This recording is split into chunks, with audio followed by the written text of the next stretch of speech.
So this is the second part of the chapter जिसका नाम था सेकंड फेज ऑफ इंडिपेंडेंस, जहाँ पर हमने ये देखा था कि कैसे एसर्टिव नेशनलिस्ट आए थे, कैसे इन्होंने ये बोला था कि भैया बहुत हो गया आराम से काम, अब हमारी बारी है, हम अब हल्ला बोल चाहिए, अब तो आज़ादी चाहिए, अब आज़ादी ऐसे शांति बैठने से नहीं मिलने वाली, आज़ादी के लिए हमें लड़ना पड़ेगा। इसके अंदर हमारे पास सबसे ज़्यादा इंपॉर्टेंट जो 3 लीडर्स हैं उनका नाम खिल के आता है, जो कि है पहले बाल गंगाधर तिलक, फिर बिपिन चंद्र पाल, उसके बाद फिर आते हैं हमारे पास लाला लाजपत राय। इसके अंदर सबसे पहले हमने जो जहाँ पे चैप्टर छोड़ा था, यानी कि हम लोगों को बात करना चाहिए according to the book achievements के बारे में।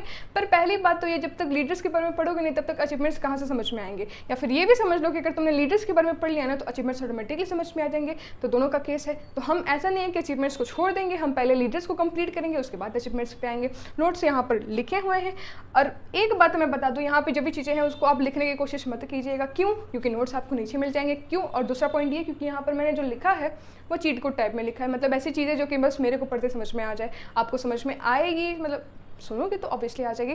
पर मैं ऐसा ज़्यादा मतलब ऐसा बोलना ज़्यादा ठीक रहेगा कि आप यहाँ से मत ही कॉपी करो, यहाँ पे बस बुक और पेंसिल के संग बैठो, एक्टिव लिसनिंग करो। नीचे जो टेलीग्राम लिंक दिया है वहाँ पर जाओगे तो आप डायरेक्टली चैनल के अंदर घुस जाओगे, वहाँ उसे ज्वाइन कर लेना।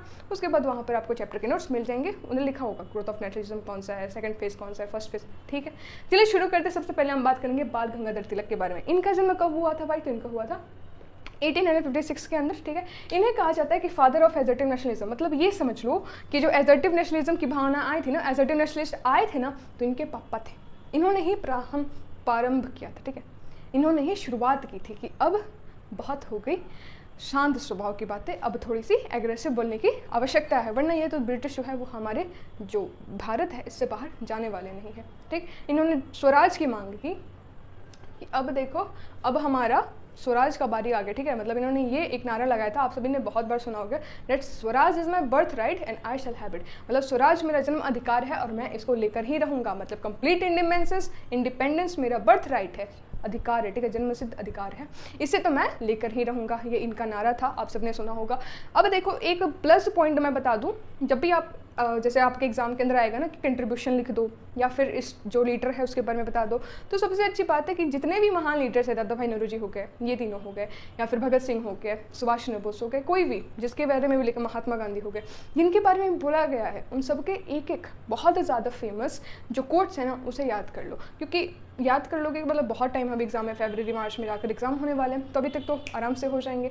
आप एक बार याद कर लोगे ना तो क्या होगा, जब भी आपको बोले give a brief explanation about Mahatma Gandhi, give a brief explanation about Lala Lajpat Rai, और या फिर कह लो एक्सप्लेन हिज कंट्रीब्यूशन, इनका कंट्रीब्यूशन का किसी भी कंट्रीब्यूशन कैसे भी करके क्वेश्चन आ सकते हैं, राइट।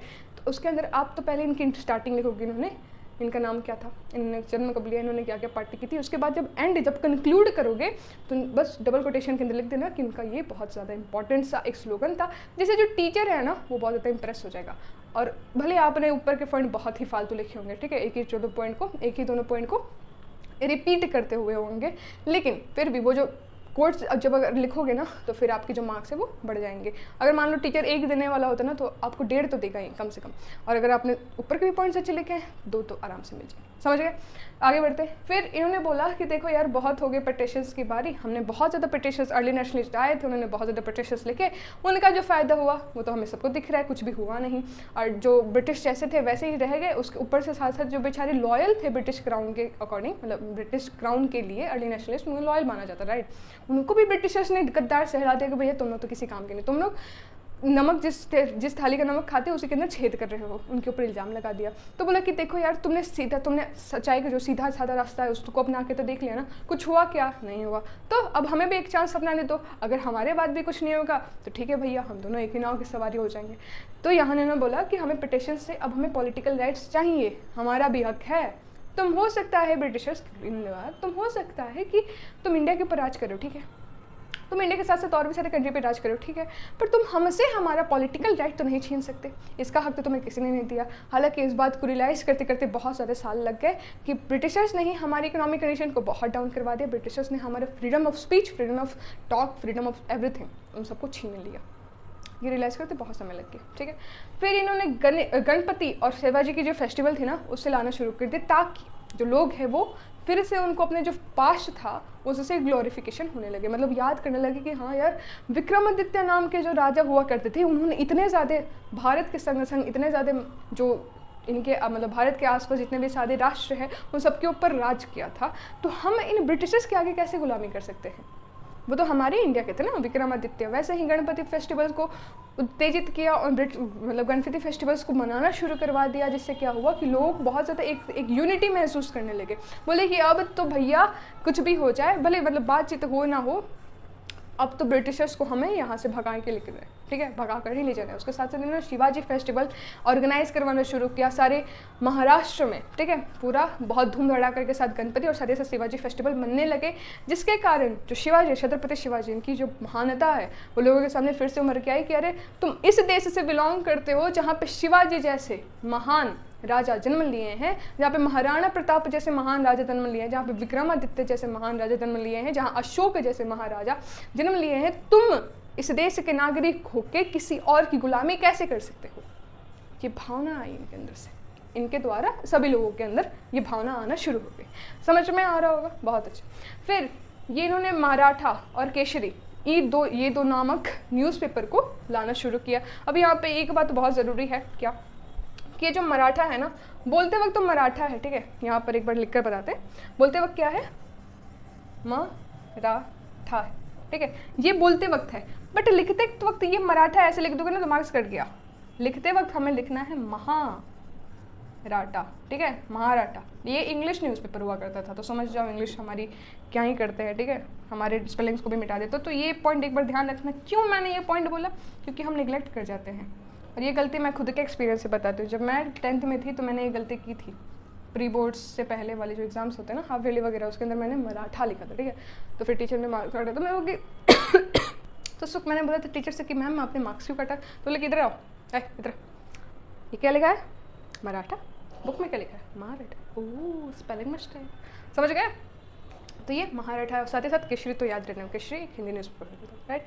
आगे बढ़ते हैं। इन्होंने होम रूल लीग पुणे के अंदर स्थापित की थी। ये कह देती कि हमें सेल्फ गवर्नमेंट दे दो, तुम अगर चाहते हो कि ठीक है राज करो तो इंडिया से बाहर राज करो ना, हमें अपने देश के अंदर तो कम से कम राज करने दो ना, self government within the empire, ठीक है। मतलब ऐसा नहीं कि हमारे freedom speech, freedom political rights इन सबको छीन लिया जाएगा। हमारे पास हमारी राइट्स होनी चाहिए। हमारे पास अपना इकोनॉमिक एक्सप्लॉइटेशन जो कर रहे हो उसे कम कर दो, हमारी इकोनॉमिक की जो कंडीशन है उसे हाई करवा दो। इतना इन्होंने मांगी थी। इसके लिए इन्होंने होम रूल लीग पुणे के अंदर स्थापित किया था। फिर इन्होंने मास के संग बहुत ज़्यादा क्लोज कॉन्टैक्ट बनाया था। बोले थे कि देखो सबसे ज़्यादा इंपॉर्टेंट बात क्या है? मास। मैंने बताया भी होगा कि अगर आप एक आदमी को धमकाने जाओगे तो अकेले जाओगे तो वो बेचारा नहीं धमकेगा, बेचारा नहीं, वो धमकेगा ही नहीं, राइट।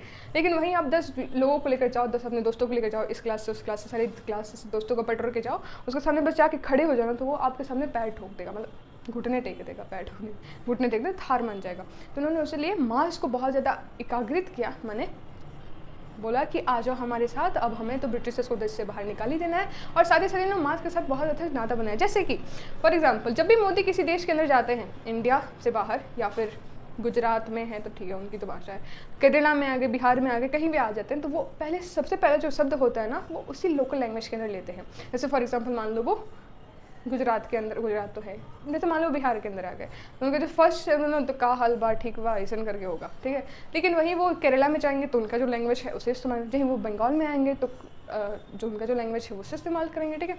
तो वो जैसे जैसे जहाँ पर मास का इन्वॉल्वमेंट तुम कैसे करवाओगे, मास को कैसे तुम्हारे ऊपर यकीन होगा? जब तुम उसके साथ इंटरेक्ट करोगे, जब उनको तुम बिलीव करवाओगे कि हाँ भैया हम तुम्हारे साथ हैं, हमें बस तुम्हारा सपोर्ट चाहिए, तुम हमें सपोर्ट कर दो, हम गारंटी करवाते हैं कि तुम्हें इस देश, ये जो ब्रिटिशर्स हैं उनसे आज़ादी मिलेगी। तो उन्होंने वो किया। फिर मिलते हैं, फिर आगे बढ़ते हैं, हम बात करेंगे अब बिपिन चंद्र पाल के बारे में। ये कहाँ से थे? ये बंगाल से थे। इनका जन्म हुआ था 1858 के अंदर, इनसे 2 साल छोटे थे। इनको कहा जाता है फादर ऑफ रेवोल्यूशनरी थॉट, ठीक है, यहाँ पे मैंने लिख दो father of revolutionary thought through out the India. मैंने पूरे भारतवर्ष में, पूरे भारतवर्ष के अंदर रेवोल्यूशनरी थॉट के मैंने अब तो बस चरखा चलने से आज़ादी नहीं मिलने वाली, अब तो हमें आग बबूला करवाना ही पड़ेगा, अब तो हमें अपने हाथ पे हाथ, अपने जो कमांड है ना उसे अपने हाथों में अंदर लेनी ही पड़ेगी, बहुत हो गई गुलामी, अब तो हमें नहीं चाहिए। इन सब के पापा उन्हें बोला जाता है मैंने रेवोल्यूशनरी थॉट, एक अलग दिमाग, ब्रिटिशर से बड़े दिमाग, ब्रिटिशर के अगेंस्ट दिमाग, ऐसे दिमाग वाले को इन्हें, मतलब इनके फादर ऑफ ऐसे दिमाग वाले को कहा जाता है। मतलब समझो father of revolutionary thought. Explain करने में बैठ जाने रेवोल्यूशनरी थॉट का मतलब क्या होता है। इन्होंने जर्नल समझते हो, न्यूज़पेपर वगैरह, इन सब की यूज़ की। कैसे किया? इन्होंने बंगाल ओपिनियन, राइट, ट्राइबन, इन सारे न्यूज़पेपर के थ्रू, लोकल न्यूज़पेपर के थ्रू, इकोनॉमिक टाइम्स नहीं, मतलब ऐसे टाइप के न्यूज़पेपर के थ्रू इन्होंने लोगों के अंदर जो जागरूकता होती है ना उसे पैदा करने की कोशिश की, और हुई भी।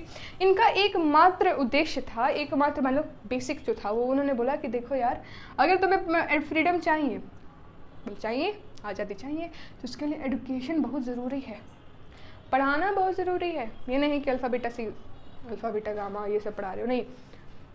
देश भर में क्या चल रहा है, ब्रिटिशर्स हमारे साथ क्या कर रहे हैं, ब्रिटिशर्स आउटसाइड इंडिया उनकी कैसी हालत है, उनका क्या स्टेटस है, उन्होंने इंडिया के संग संग कैसे कैसे मतलब कितने और देशों के ऊपर राज किया है, और अगर दूसरे राज्यों के ऊपर मतलब दूसरे कंट्री के ऊपर राज किया है तो वो कंट्री उनके थ्रू रिस्पॉन्स कैसे कर रही है, यूरोप में क्या हो रहा है, फ्रांस में क्या हो रहा है, रशिया में क्या हो रहा है, कहाँ कहाँ पे रेवोल्यूशन चल रहा है, इन सब चीज़ों के बारे में लोगों को एडुकेट करो, ताकि लोगों को लगे कि ये ब्रिटिशर्स भगवान तो है नहीं, इनको हम भी हरा सकते हैं। क्यों हरा सकते हैं? क्योंकि वो भी हरा रहे हैं, तो जब वो हरा रहे तो क्या ये हम नहीं हरा सकते? हमें पास उससे भी ज़्यादा आबादी है, हरा सकते हैं। तो ये सारी बातें कहाँ से आएंगी? जब तुम लोगों को एडुकेट करोगे। इन्होंने बोला कि सबसे ज़्यादा ज़रूरी बात यह है कि तुम पहले लोगों को एडुकेट करना शुरू करो, उसके बाद ही तुम्हें फ्रीडम मिलेगा। फिर उन्होंने कास्ट सिस्टम को बहुत ज़्यादा अपोज किया, ठीक है, कास्ट सिस्टम को अपोज किया। विडो रीमैरिज की बोला कि ठीक है यार, सती प्रथा वो तो पहले ही बंद हो चुकी है, अब सती प्रथा करने वाले को जेल हो जाती थी, फांसी मतलब जेल ही हो जाती है, क्योंकि वो इलीगल एक्ट बन चुका था। क्या होगा, विडो रीमैरिज होगा। तो इन सबको बहुत ज़्यादा सपोर्ट किया, कास्ट सिस्टम को हटा दिया। देखो सबसे सिंपल एक ट्रिक याद रखो कि अगर तुम बिना पढ़े एग्जाम के अंदर चले गए और बोल दिया है कि 3 कंट्रीब्यूशन अबाउट एनी नेता, जो कि याद एक बात चीज़ याद करो, मतलब ऐसा नहीं कि तुम स्वदेशी बॉयकट लिख जा रहे हो। फॉर एग्जाम्पल सोचो कि तुम एग्जाम के अंदर चले गए और वहाँ पे बोला है कि right 3 contributions about a particular XYZ person. तुम उसके अंदर तुम्हें कुछ भी याद नहीं रहा, तो 3 चीज़ें बस ठोक कर आ जाओ, छाप दो, ठीक है। कुछ भी नहीं तो 1.5 मार्क्स तो मिल ही जाएंगे, ठीक है। 2 मार्क्स का पेपर होता है, मतलब पेपर नहीं, 2 मार्क्स का क्वेश्चन होगा, उसके 1.5 मिल जाएंगे। कैसे? पहले लिखना, कास्ट सिस्टम को पोस्ट किया, वीडियो रीमैरिज को बढ़ा दिया, और फिर साथ ही साथ इन्होंने एडुकेशन लेवल पर बहुत ज़्यादा काम करवा दिया, ठीक है। बस इन दिनों, या फिर कह लो स्वदेशी बॉयकट बढ़ा दिया।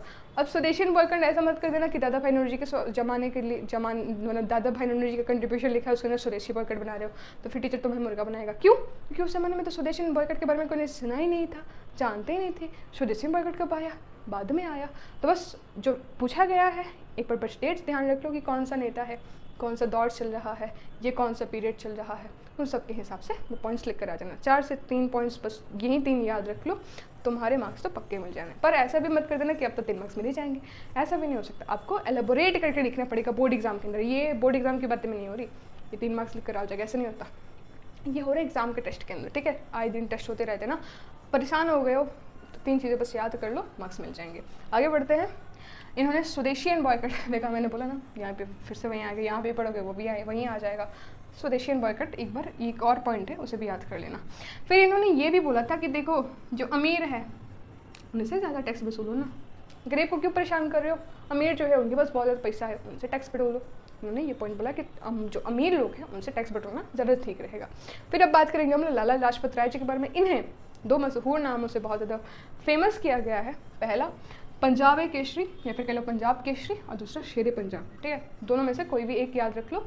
तो आप जब स्टार्ट करोगे ना brief explanation about Lala Lajpat राय या फिर उसके इनके जो कंट्रीब्यूशंस है, तो उसके अंदर याद मतलब ऐसे लिख लो, Lala Lajpat Rai also known as Punjab Kesari और शेर पंजाब। दोनों में से कोई भी एक याद हो जाए उसे छाप देना।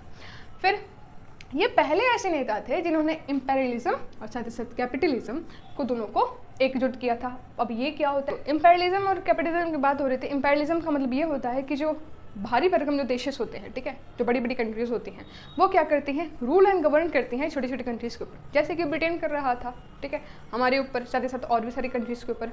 अब वही कैपिटलिज्म क्या कहता है? कैपिटलिज्म कहता है कि जो हमारी जो इकोनॉमिक कंडीशन है ना, इकोनॉमिक स्टेटस, ये सब बिजनेसेस के थ्रू ही बढ़ सकते हैं। मतलब इन्होंने जो इकोनॉमिक कंडीशंस है उसे पावर के संग जोड़ दिया था, ठीक है। तो पहले नेता थे इम्पेरियलिज्म और कैपिटलिज्म को एक साथ जोड़ने वाले। फिर इन्हें इंडियन नेशनल कांग्रेस का प्रेसिडेंट बनाया गया, ठीक है। बहुत ज़्यादा महान आदमी थे। इन्होंने अपनी जो भावना थी, जो ये चाहते थे कि जो एक ही चीज़ से हमें आज़ादी मिल सकती है कि देखो बहुत ज़्यादा तो जो एडुकेशनिस्ट वाले जो थे, लॉयर वगैरह थे, उनसे तो हम लोग बुलाकर कुछ फ़ायदा तो होने वाला नहीं होगा, बहुत कम स्तर पे। क्यों? क्योंकि उनकी मात्रा ही खुद में कम है। तो सबसे ज़्यादा पावरफुल चीज़ ये है, अगर देश को आज़ाद करवाना है तो उसके लिए कि जो यंग इंडिया है ना, यंग जनरेशन ऑफ इंडिया, उसे इसके अंदर लाओ। जैसे कि इनसे बहुत ज़्यादा इंस्पायर हुए थे भगत सिंह। तो भगत सिंह जैसे नेता नहीं, भगत सिंह जैसे युवा ऐसे इन्हीं के जैसे बहुत ज़्यादा युवा, जैसे सुखदेव हो गए, रघुवीर हो गए, इन सभी लोगों को अगर तुम्हें अपने साथ लेना है, इनके जैसे और भी होंगे, तो इन सभी लोगों को तुम्हें अपने संग लेना है। तो इसके लिए सबसे ज़रूरी बात यह है कि तुम यंग इंडिया को, यंग जनरेशन ऑफ इंडिया है, उसे बहुत ज़्यादा उत्तेजित करवाओ, ठीक है, जिसके कारण वो क्या हो सकता है, तुम्हारी साथ करे, तुम्हारा साथ दे, ठीक है। तो इन्होंने इसी के लिए मतलब यंग इंडिया को बुलाने के लिए इन्होंने एक आर्टिकल लिखवाया था, या फिर कह लो एक न्यूज़पेपर चलाया था, ठीक है, यंग इंडिया, फिर वंदे मातरम पंजाब, जिसके कारण क्या हुआ, फायर, आग लग गई इसके अंदर। ये जो यंग जनरेशन है ना, मतलब इन्होंने ऐसी ऐसी बातें लिख दी। देखो, writing is a very powerful, ठीक है, हम अपने कलम से बहुत कुछ करवा सकते हैं, बहुत कुछ कर सकते हैं।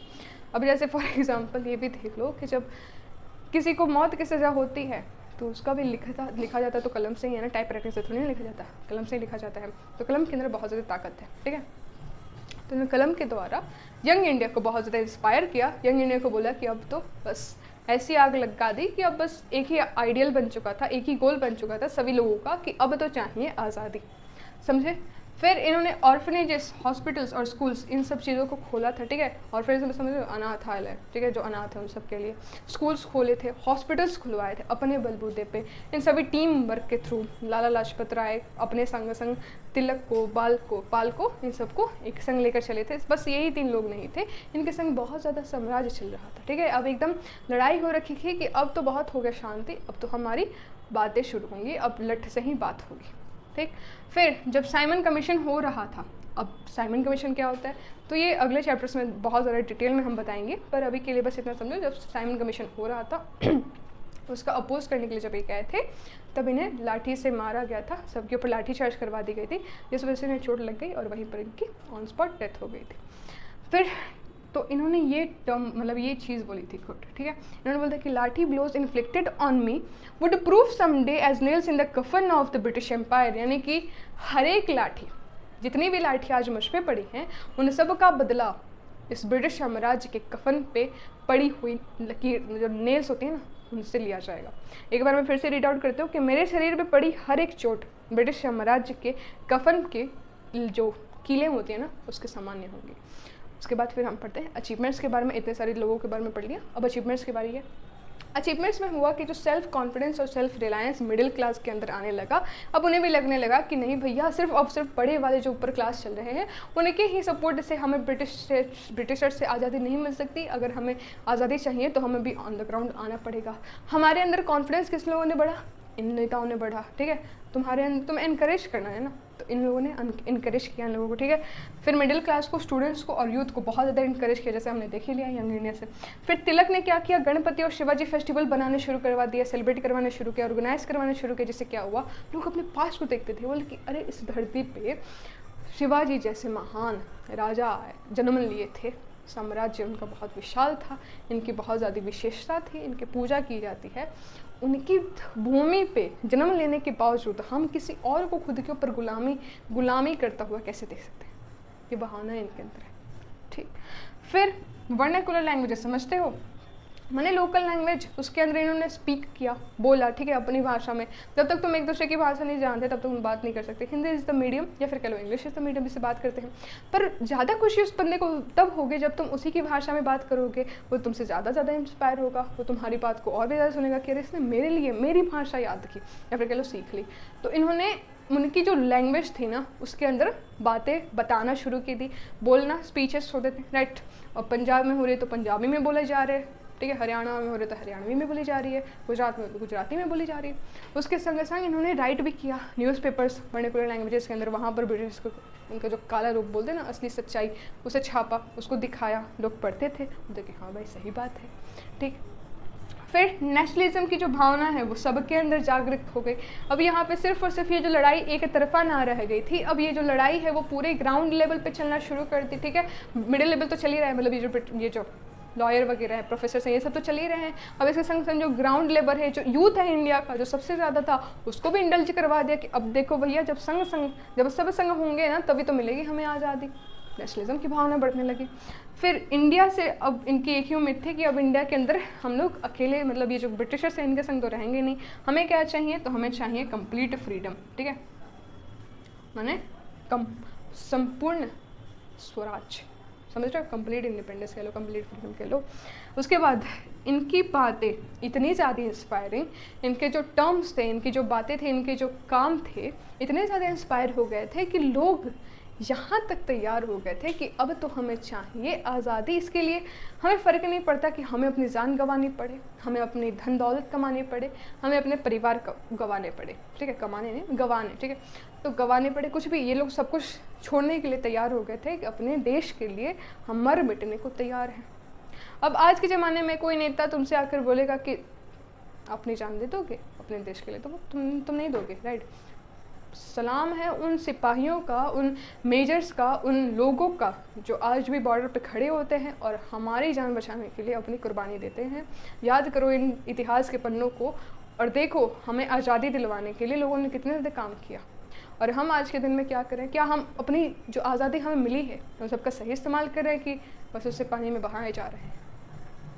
बात है आज खड़े होने का, क्योंकि अगर तुम आज नहीं पढ़ोगे तो कल कोई और पढ़ के आगे निकल जाएगा, और अगर तुम आज पढ़ोगे, अगर तुम आज अपने इतिहास के बारे में पढ़ोगे, तो वादा है मेरा ये तुमसे कि तुम इस देश को छोड़ के कभी नहीं जाओगे। क्योंकि आए दिन अमूमन जो मतलब ऑन एवरेज कह लो कि इस देश से हर एक साल में कम से कम 50,000 लोग इस देश से बाहर जाते हैं नौकरी की तलाश में, मतलब फॉरेन कंपनीज इन्हें हायर कर लेती हैं। तुम्हें क्या करना है, अगर सारे जो हमारी जो मेंटल है ना, हमारा जितना भी दिमाग है वो सब अगर विदेश में ही चला गया तो वहीं से बड़े होंगे। उसके बाद कभी भी ऐसा नहीं होगा कि इंडिया हमारा सुप्रीम बन जाए, सुपर पावर बन जाए। हमें अपने देश के लिए पढ़ना है। जिस देश ने तुम्हें आज छोटे से 21 साल तक बड़ा किया, तुम उसके ही काम नहीं आ रहे हो, उसको छोड़ के तुम किसी और देश की गुलामी करने के लिए जा सकते हो, क्या फ़ायदा इसमें और उसमें? तुम्हें अपने देश के लिए काम करना है, देश के अंदर रह के काम करना है, देश के बाहर नहीं जाना। अगर किसी को ये वाली बातें बोरिंग लगी हो तो आप जिससे पहले जहाँ पे रुक गए थे वहीं पे से स्किप करके आप जा सकते हैं। और किसी ने यहाँ तक रुक लिया है तो बहुत ज़्यादा धन्यवाद, आपका फ्यूचर बहुत ज़्यादा ब्राइट होगा। ऐसा नहीं कि जो छोड़ के चलूँगा नहीं होगा, उनका भी बहुत ज़्यादा ब्राइट होगा। बस आपने थोड़ा सा और वीडियो देख लिया तो हमें व्यूज़ मिल जाएंगे। So thank you for watching this video, I hope आपको मज़ा आया होगा। मिलते हैं अगले वीडियो के अंदर, जिसके अंदर हम बात करेंगे मुस्लिम लीग के बारे में, कैसे उनका फॉर्मेशन हुआ था, उनकी डिमांड्स क्या थी, उनके ऑब्जेक्टिव्स क्या थे, उनके लीडर्स कौन कौन से थे। और मिलते हैं फिर, तब तक के लिए have a good day, see you in the next video.